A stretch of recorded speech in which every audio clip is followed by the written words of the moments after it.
Good evening. Welcome to Soni Irabor Live. Yes, tonight we will discuss a lot of things that will draw your attention as to the role you play in nationhood as well as in society. But what's your profession like? What are the things that makes you really want to believe that you are contributing something to the society? Well, mine is I'm paid to talk, and I do a lot of things. Draw your attention to some of the things I know you're not doing right. Am I doing it right too? That's another question.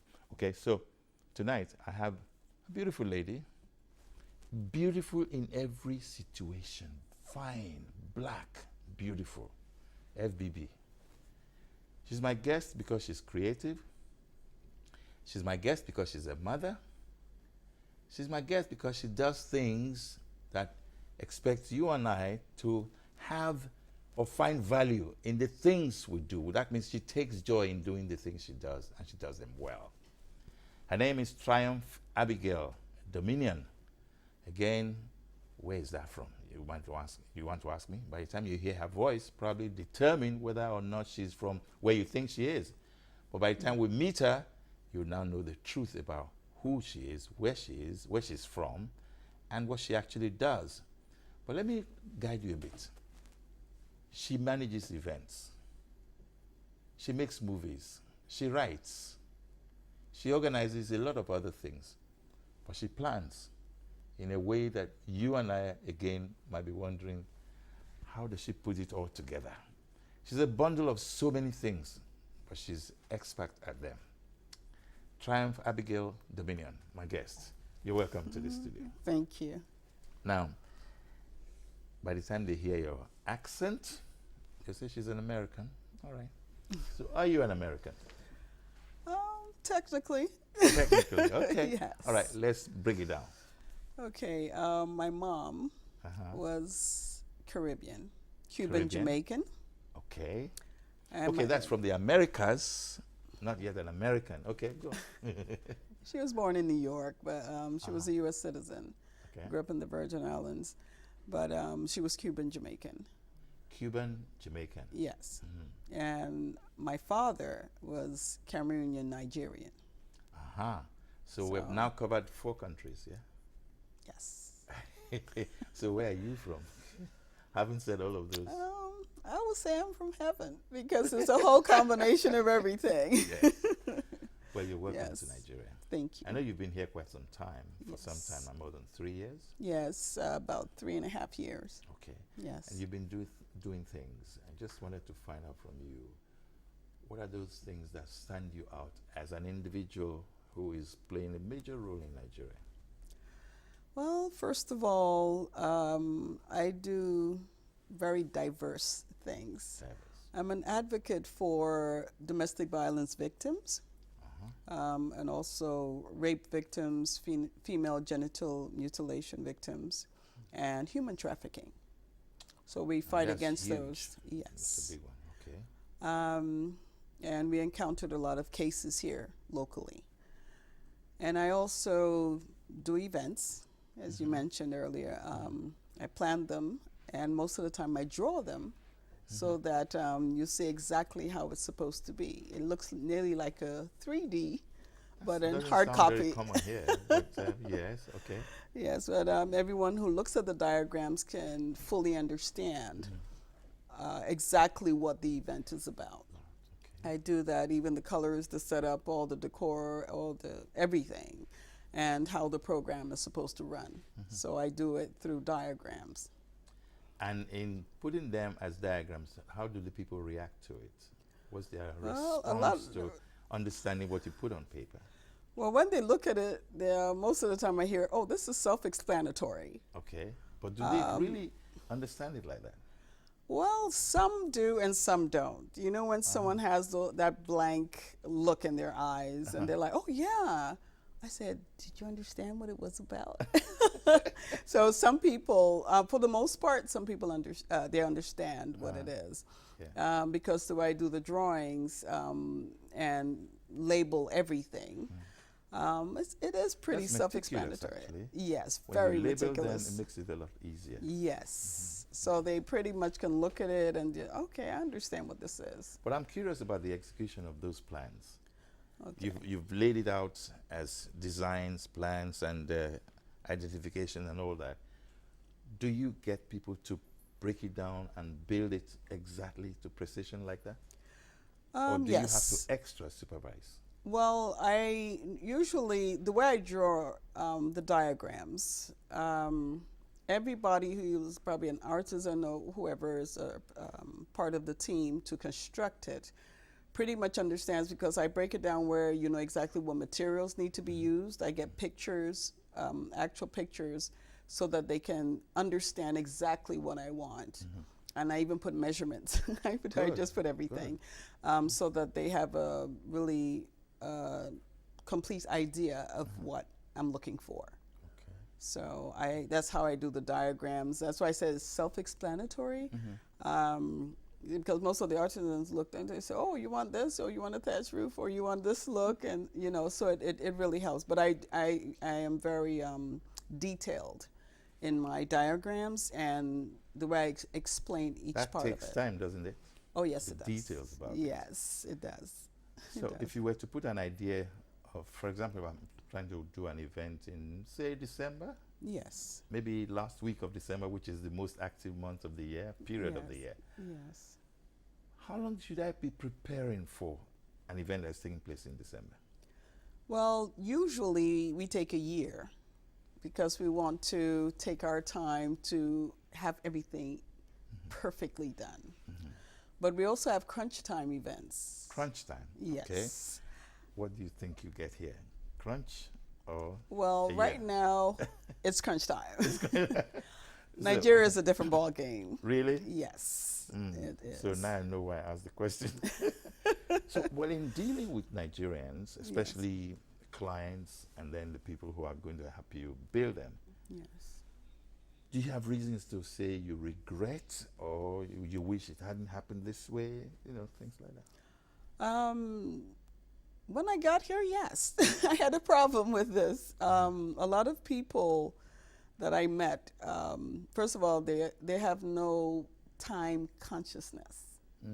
Everything is just done in their own time, so to speak.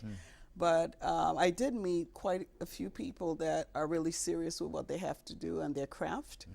And I got a little lateness here and there, but for the most part, you know, they were on point. But it's the mindset of our people needs to change. The somewhere. mindset. Yes. So since 3.5 years to date, Yes. how will you measure the mindset development? Has it gone better? Or are you still swimming in the ocean of... Well, I am kind of swimming in that ocean because I believe the system that's in place has to change for the population to change. How can you achieve that? Well, certain things need to be put in place. I need to, okay, for example, let me give you an example. A university graduate should have hope of a job, should have hope of getting somewhere, accomplishing stuff. But for the most part, what I hear from a lot of them when I talk to them, either in film, excuse me, either in film or even the philanthropy we do for community programs, they're all like, well, I'm not going to have a job. So, why So should I bother? they don't bother. And some of them want to drop out of school. I talked them out of it, but some did. But some stuck to it, That's graduated. heartbreaking, isn't it? Yes, it is, because the youth are our future. So all these young adults, they have to have hope. Okay, I can get a job without passing through a small door, you know, not compromising yourself because you want to get a job. You know, that is not good for the future of a country, because if the youth or young adults don't see a future, then they end up, you know, most of the time going into crime or occultism. There's just a lot that goes on, especially with the young adults. And because they feel pressured into doing things. Okay, I got to survive. Some honestly will try and hustle, as they put it. Yeah. Even if they're hawking or whatever they have to do, that's legit. But then again, you have those who are probably in a situation where maybe a parent is sick or siblings, or they just have to survive. So they start getting into, some university students turn into armed robbers. And so it's like we're losing our young adults, our youth, because there's no system set up to give them hope. I think the system is there. To give them hope? No, the system set up to give them hope. Okay, I got the implication of what you just said, but I think the system is there. It's the implementation that's the problem. I want to believe that some of these things are all in place. They're even in the Constitution. But who is looking at the fine points to bring out the salient elements that will make these things work? Well, the major problem is, okay, there's a system in place, but is it an effective system? Is it a system for the people, or it's for the individuals that have the authority over that system? So I just believe that you have programs for young adults, even skilled labor, for crying out loud, housing programs as well. I see people living under the bridge, like the Third Mainland Bridge. You have a lot of slumps, and then with the same token, you have trillionaires or zillionaires, and they go by and nobody says, okay, let me help my community, or at least something, or set up a program or something and implement it to get people off the streets. Okay, let me take you back to an area you haven't touched on yet, but from what you are saying now, forms a very strong content development angle to filmmaking. Okay. And you are a filmmaker. Yes. Even though we haven't talked about it. Okay. Can you give us a bit of that? Okay, filmmaking, well, let me talk about when I got to Nigeria. Yes, okay. Okay, it's a totally different ball game from what I experienced in the U.S. I noticed that there was a lack of professionalism. The way people are treated, as opposed to if you're an upcoming actor in some places, or, I mean, people have to understand film in order to do film. Okay. And a lot of the actors I've auditioned, spoken with, didn't have film training, nothing with motion picture. They did theater arts. And they bring the training of the theater, into motion picture, and they're parallel. So that already is, that's a problem right there. So if they have the proper training, I believe we'll be one of the most powerful nations in film. Well, we are strong in film. I mean, well, the business of it, that's what I mean. Not the intricate side you're just talking about now. Yes, but even on the business side, to really have that impact outside Nigeria, I believe proper training at every level, whether you're an actor or director, whether you're cast or crew, or even as a producer. If you have proper training, I believe the sky is the beginning for us. You said you wanted to. You said let me start from when I first came in. So what then happened? Okay, I went on set. I think it was 10 days after I got here. But I was just invited to do a cameo because the director was like, come on, my friend said, I just want you to experience it. It was an interesting set. We did it at the Amen Estates. Okay. And it was interesting, but then you had like a few actors that were so nonchalant that you're calling in. They have to keep calling them to come, like actors on set, and they're taking their time laughing and talking, or, keep the professionalism. If you're there to act, then your script should be there. Stay focused, do your rehearsals, get on set. When you're done, if you don't have a scene, you shouldn't even be there. You go somewhere else, where the designated area where the actors were waiting, and so on. But there was a lot of disruption during the shoot, and it got to a point where I had to say something. I didn't keep quiet. I don't know how to just let things go over my head, So I said, excuse me, is this a movie set? Or is this a social room or something here? Gathering or something. So exactly. So I mean, the director knew I was going to say something. He knows me from way back. And I just said that I believe everybody should respect themselves, first of all. And the director is the boss here. If he says you should do something, I don't care if you're a veteran actor or aspiring actor, you need to listen to what he's telling you. And you need to obey what he's saying. And so some of them, it's just a misconception of film. If they understood film, I believe the compartment would be different. All right, so beckoning on me, it's time to take a break. When we get back, we'll go into more details about this amazing lady. We'll be right back. When you see the Lebanese man coming here or the Indian coming here, they didn't come because our beach, our shores are green or something. They came because they identified achievable opportunities. So what is blinding us as Nigerian youth from identifying those opportunities? It's only here that a man is 50, he's still dragging pot of rice with his siblings, and he's still a youth. The countries that these people are running to, if those citizens ran away from their own country this same way, there will be nowhere to run to.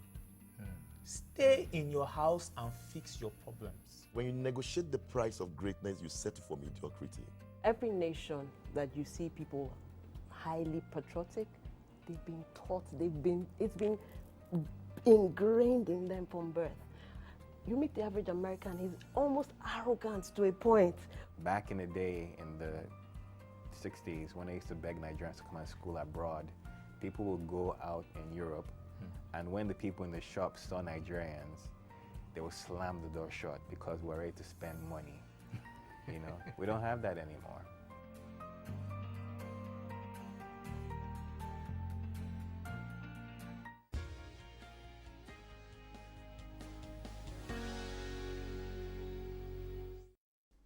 When we get people to come on Soni Irabor Live, we discuss issues that normally will, you know, well, some say it tickles your fancy. No, I think it gives you some food for thought. Issues that are very thought-provoking are discussed on this program. And it's deliberate, because I expect that when we do that, if I'm given a responsibility to look after the affairs of people, I should do something that the people will gain from, right? Okay, but we're all there, we're all here to try and exchange some views, ideas, and functions and possibilities that will make us who we are, right? I have Triumph Abigail Dominion. Triumph Abigail. Okay, I know Abigail to be a female name. Dominion. You know, Triumph is something that's spiritually inclined, or is a function of success? Yeah. Yes. And then Dominion is also spiritual, and from the astral or godly point of view, yeah? Yes. Okay, let's not talk about your name yet. Let's really talk about some of these major issues you brought up. Okay. You're an activist, and you talked about the way women are treated. Yes. You know, it's almost subjugated sometimes. In the U.S., is that bad, is it? Yes, it is. And There's in a lot of Nigeria? debates. Both. I mean, women are not respected as they should be, for the most part. And I'm just saying generally. Yeah. Because in the U.S., there's a lot of abuse. There's a lot of abuse that goes on. And, of course, the victims, the perpetrators instill fear in the victims. So either they commit suicide, or they murder, or do murder-suicide, or they just simply lose it. Or they, you know, and some of them go into deep depression and end up, you know, losing their lives and stuff. I'm a survivor of domestic violence. So I'm speaking from experience. There's a lot of stuff that goes on. And people should stop taking it lightly. Like, authorities will tell you, oh, it's a domestic problem. No, it's a human being's problem. And they need to stop putting a blind eye to domestic violence. Sometimes because someone is in a position of authority or and they don't care what happens in his home, you know, and stuff like that. So a woman can be beaten to death right in front of an authority, and they won't say anything because of a ranking of the perpetrator or whichever reason.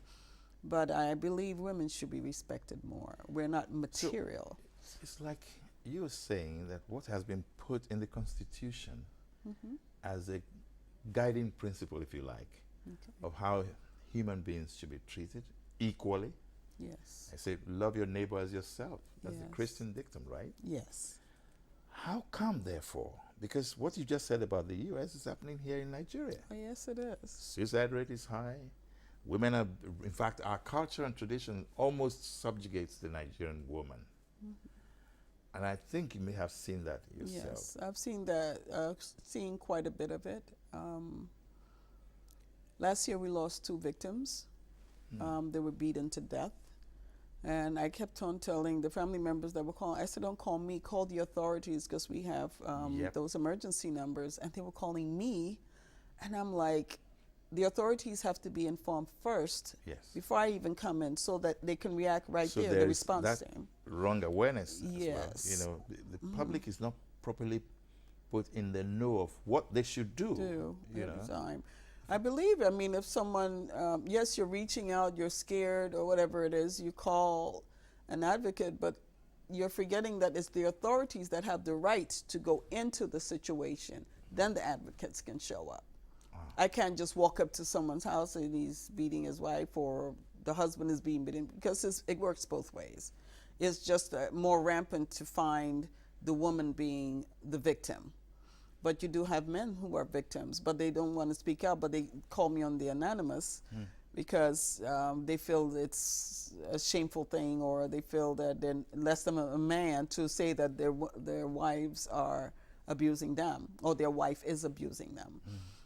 But you just have men that will not raise their hand to a woman, which is a real man. And but he will defend himself. Like, there was a guy, he was all cut up, he had scars and everything, so he left the country for his own good. But you have some horrible cases. And you have domestic violence is not only the parents, it's the children. You know. So what should we do to, you know, begin to affect the society positively? Because I do not know what the solution will be, if you ask me. It's very scary what I'm hearing, because I see it every day, actually.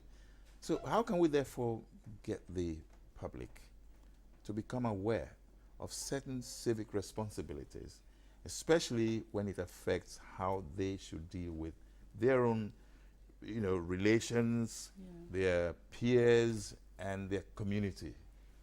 What should we do? I believe there should be a very strong emergency response team in place, where someone can call, and at the drop of the hat, the authorities are right there and they take over. They have to have that where they know when they make that call, because sometimes a victim has just that split second to make that call, you know, for their safety. So if there's a response team is not in place to respond to them and, you know, quickly and come and rescue them, a life can be lost right there. Doesn't a woman or a man have a right to fight back? Well, no, I mean, if I'm a woman and the situation is getting tight for me, I'll fight back. No, I'm not. Well, some of them try to defend themselves. Well, but, yes, okay, yeah, some but kind of defense mechanism. Yes, you can have a defense mechanism, but with the same token, what perpetrators do is instill fear, where that victim is afraid to do anything. So but there's a process, though. There's signs of a perpetrator. You know, they joke and say things to break your self-esteem. Ouch. They do that. They try to alienate you from people who are close to you. And so that when they really try now to get to you, there's nobody around you. Because they made sure they've alienated all those close people. And they tell you things that make you stop doubting yourself, you know, so to put you down, you know. But it's a very eerie feeling. It's very eerie. And abuse is not only physical, it's psychological, it's financial, it's all kinds, it's everything. So And then it gets worse when it has their children involved. Let me ask you a three-pronged question in one. What should the society, no, sorry, what should those in authority do? What should the victim try to do? And what should the families do? I mean, I would believe that a victim is talking to his or her family members. Not necessarily. Again, So they we had a keep it to perpetrator that alienated a lady from even her mother. Oh. It's like, I don't want you being in touch. Your family doesn't know what they're talking about. They're good for nothing. And they do different things. And then you have the woman will say, oh, but I love him. You know, if he doesn't want it, he's my husband. Syndrome? And, you know, so it's battered women syndrome, or it's battered syndrome. That's what it's called. And people don't understand it till they've experienced it. Like before, I experienced domestic violence in my marital home. I didn't understand what battered syndrome was until I got into an abusive marriage, and where it's like your whole mind just shuts down. You know, you want to reach out, but you're afraid, and especially the society you live in is very important. But like it here. developed from a source and got worse, right? Yeah, well, it gets, sometimes you have perpetrators that right off the back, they're abusive even when you're dating. Beating up a woman, or, you know, really maltreating her. The woman still goes ahead to and marry she her. still goes, you know, with all the red flags. But then you have the smooth operators that we call the smooth operators. Those perpetrators, they're so sweet. I mean, they win the love of your family and everything. So when they're doing things to you, your family is thinking, why are you complaining when you have a good guy? But he's a demon in the house. So, you know, there's different situations. Well, okay, at this point, we just have to take another break. And by the time we get back, we'll now try and bring back everything, including those things we haven't touched on. All right? You're a trainer, you know? Yes. Okay. We'll be right back after the break. I want to see a Nigeria that works.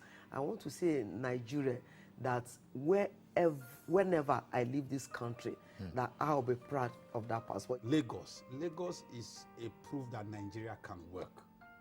Accountability is not part of our system because nobody has demanded it. And until you demand something, it won't be given. When young people leave the shores of this country and they go overseas, they spread their wings, they excel. So there must be something fundamentally wrong with our space. It's been taken over by demonic, evil people. There's no way anyone can go overseas and see how things work and then come back on that plane. And as you are landing in Lagos or in Abuja or wherever, no, we have to be real. As you land, you go, okay, welcome home. We love our country. There's no doubt about it. But you land and you know, here we go. It pays the strong political actors to have weak institutions. You see, it is the politics of the pay pocket, where they deliberately emasculate our people financially, economically, where you have young men whose take-home pay can't take them home.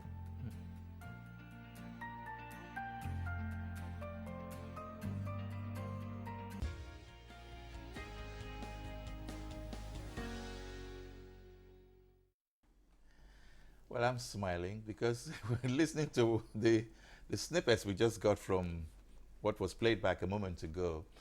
I'm asking myself again and again and again, where are we going? Nigeria, come on. I think that, honestly, we all have a responsibility to make this country a better place. That's right. I'm not so sure whether we're aware of the fact that, give or take, if we don't hold it ourselves, everything will just dismantle and psh, we're gone with the wind. All right, there's a lady here. Yeah, she's said a lot tonight, but there's still a lot more to be said. And by the way, the phone is free. You can call us, and I think the number is on the screen. Call and let's hear your views, okay? Triumph Abigail Dominion. Yes. Welcome again. Thank you. You're a trainer, you're a filmmaker, you're an events coordinator, you're an activist, you are everything that can be imagined. So we admire you more and more. Needless to ask you how you managed to put all of these together, because at your age, you have done very well. Thank you. But where do you think Nigeria, and now focusing on Nigeria because you now live with us, where do you think we're going, and how do you think we can even begin to redirect our thoughts to the promised land? Well, that's a good question. It will take a lot of people coming together. First of all, we have to have solidarity. Coming together with innovative ideas of how to heal our nation, so to speak, to put it back on track. It's just not like one solution from the way things are set up. The corruption level is alarming. Corruption level alarming. Oops. Yes. You can say that again. It's alarming. So I believe if we have those positive thinkers, those who really, their passion is, let's develop our country. Let's move forward and stop regressing. Because right now, like I said, there's not much hope. You know, even when you own a business who or has anything. the responsibility to move us forward? Who has the responsibility to understand that I am not above the law, so I should do what the law determines me to do? I believe it involves everybody. How? It's not only, it's the everyday person on the street, it's people in government, it's people in the private sector. Everybody has to come together because as citizens of Nigeria, we need to be worrying about how can we fix our country instead of how can I steal from my country, how can I grab, or how can I extort money from the next person. From when you land in the airport, it's like, oh my gosh, here we go. Yes, I'm home, but here we go. Like, man, what have you kept for us? Or auntie, what have you kept for us? You know, and That's I your have straight welcoming party. Yeah, and I said, listen, I'm not your aunt, so you know, what's your problem? What you want? You know, and so, but they just openly ask for money. You know what I'm saying? Doesn't and that stuff. tell you that that's the kind of society we are really faced with right now? I mean, Yes. some youths just grow up into a system. They don't know the difference. And they don't know the right or wrong of it. But they just believe that's a way of life and they move on. Yeah, it's what they see. It's what they see. What are they growing? What's their nurturing process there? Because if that's what they see at home, or wherever they are, wherever they're growing up, or even when they go to schools, their peers, you have little kids. And now a little kid, just to go get something for you, you send them, You have to pay is for it. expecting money. Yeah. And I'm like, you're not getting none. So it's just, I just believe it's at every level in society, everybody has to get involved in rebuilding Nigeria. Not just the people point fingers at the government. Yes, the government has its issues, but the private people also have their issues. Because if someone could give you money and you keep quiet because they're just like sugarcoating you a little bit there, and then you sit down and then you're grumbling in the back, no, speak up and say, hey, I want to stand for what's right. You know, let me do what's right. Stop taking bribe. Do your job. You're paid to do your job, but you're still trying to squeeze money and steal from here and there. I mean, what's the point? So it begins with the self, each individual. We have to all wake up and say, hey, we want our country to grow. We want our country to move forward. I don't think there's one decent road in Lagos. There are potholes everywhere. Okay, yes, that's the responsibility of the government, the local government, state government, and all that. And the people, even in their local areas, can come together in a community and say, okay, let's build our street. We all live here. Let's contribute and do something. So it starts also with the people. Yeah. So people need to stop pointing fingers and what are they themselves doing? Well, I heard the saying that when you point a finger at somebody, 4 or so, are pointing 3 back. especially, are pointing at you. So, all right, you're a trainer. Why do you train? Well, I'm a trainer in film for actors. Yeah, but I asked why. Why? Yes. I like imparting knowledge on people that need it, that may need it. So I do a lot of training programs in film to teach film, method acting, and then overall film. Method acting, what's that? Actually, it's living your role, living your character while you're on the set, and which is very key. Because another Give thing. me an example of that. Sure. First of all, I saw what is a no-no is you don't hand a script to somebody when they come on the set. You're supposed to give your actors a script prior to. As if you have it a month before or anything, give them that so they can get into their character. For example, you have a guy that's acting as a doctor. He doesn't even know how to hold a stethoscope. He doesn't know how to comport himself. He doesn't even know the medical language that he should be using. I mean, yes, you have a script, but you're a creative mind, so you have to bring your creativity in there. So you need to check and see what doctors do. Hang around doctors, go to a hospital, ask for permissions. They let you shadow them there, you know, to a point. Whatever the specialty of that doctor is, that character, you need to know it. If you're supposed to be a druggie, you need to, if you have to go on YouTube, for crying out loud, there are millions of videos. If you cannot actually act, or you might be endangered going to a druggie area or something. But you have to get into the character. Motion picture is about making things as authentic as possible. So that someone looking at it will see, this person is really like this. You know, that's method acting. And there are exercises you have to do to become a method actor. Hello? Can you give me an example? Hello? I'm hearing a hello there. Hello, how are you? Hello, good evening, sir. Good evening. My name is Florence. I'm calling from Ojo. Okay. Along Badagry Road. I want to talk to Madam Dominion. Say that again, please. I can hear her. Hello, can you hear me? It's getting better. Yes. But I want to talk in respect about this violence. Okay. To dominate domestic violence. Yes. Go ahead. Go ahead, please. Go ahead. Go ahead. Yes, I can hear you. I can hear you. So there is one thing that I want to ask from the woman. Okay. There are a lot of things that is happening. Yeah. Concerning the issue of women. Yes. Men normally molest me. I watched one this morning and it really touched me. The man said the lady cheated on him. Because of that, he naked the woman and was dragging the woman on the main road. Wow. I felt very bad. In that kind of a situation, what can, because I heard when she was talking about that you have to report to the public first before they can call him as an advocate. Yes. In this kind of a situation now, what can that woman do? Because it really touches us, we women. If you know a woman cheated on you, the best way, you know the right thing for you to do, rather than naked the woman and you are dragging the woman along the roadside. Okay. Thank you very much. She'll respond to you now. Yes. Yes. Go ahead. Yes. A situation like that was her husband? Yeah. No. Well, that was her husband. That was her husband. Yeah. He doesn't have the right to do what he did, to strip her naked, drag her on the street and all of that. She is a human being. First of all, she's human. If she cheated, either he can say, listen, it's over, I don't want to deal with this, or he leaves until he calms down to be able to reasonably speak to her. Yes, he's angry. When you're at that rage point, violence is not a solution because he can kill her.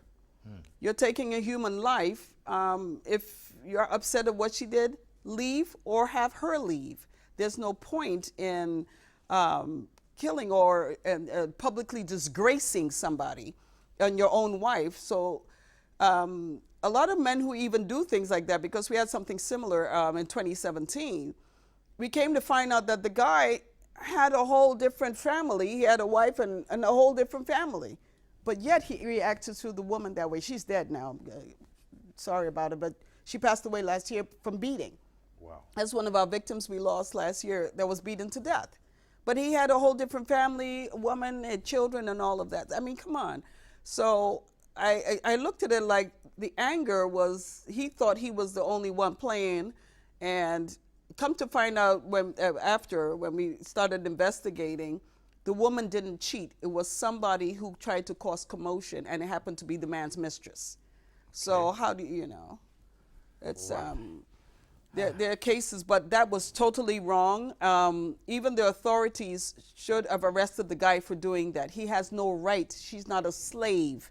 She's his wife. And this matter should have been taken to the law. To the law. Yeah. And that's again, we need the law to be able to respond. We have to have a response team in cases like that. The community, first of all, should have come together to stop what was going on, you know, as they're calling the authorities to intervene. But that is just a no-no.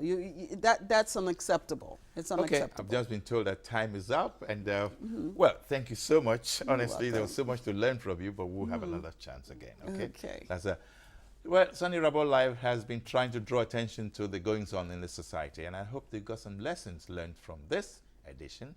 And so, thank you. Arrivederci. Good night.